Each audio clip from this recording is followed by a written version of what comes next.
النهاردة هنتكلم على أم النرجسي. أمك دي؟ أمك؟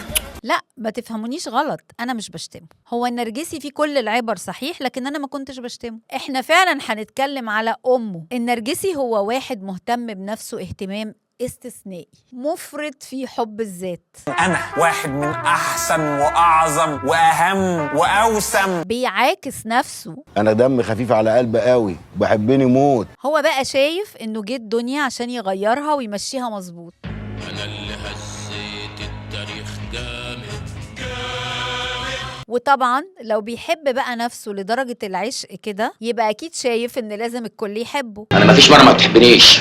اللي هنتكلم بقى فيه النهاردة هو طريقة عمل النرجسي في البيت. بسبوسة من عمايل ايديا. مبدئيا كده أم النرجسي وأبو النرجسي بيعملوا مع بعض نرجسي في البيت. على فكرة النرجسي مش بيطلب جاهز من بره أبدا، يعني كل أم وهي بتقدم ابنها النرجسي للمجتمع تقول ده عمايل إيديا. الصنف ده عاملاه مرات عمك برجليها بايديها. مبدئيا كده كل الأطفال اللي في العالم عندهم نرجسية بشكل معين، بس ماشية مع كونه طفل.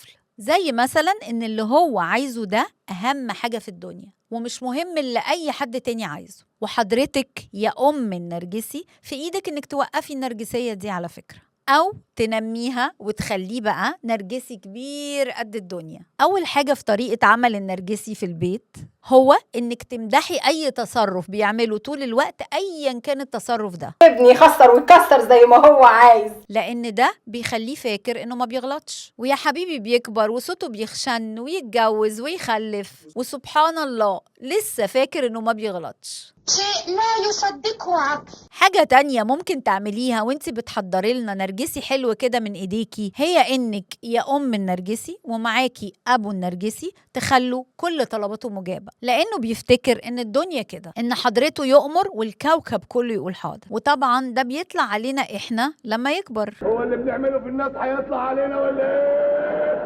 بعد حضرتك ما تبقي حضرت لنا وصفة النرجسي. حاجة تانية انتوا بتعملوها مع النرجسي وهي حرمانه من الحب في طفولته، لأنه ببساطة لما مش بيتحب بشكل مظبوط بيقرر هو يحب نفسه. مفيش مشكلة انه يحب نفسه، لكن المشكلة انه بيحب نفسه قوي، بيموت فيها، بيبقى كل حاجة عنده هي أنا. وفي النهاية يا أم النرجسي لو انت لسه في مرحلة الطبخ، يا ريت بقى تعملي لنا حاجة أحلى من النرجسي، عشان بصراحة الحياة مش ناقصة ومحدش عنده خلق يستحمل ابنك النرجسي.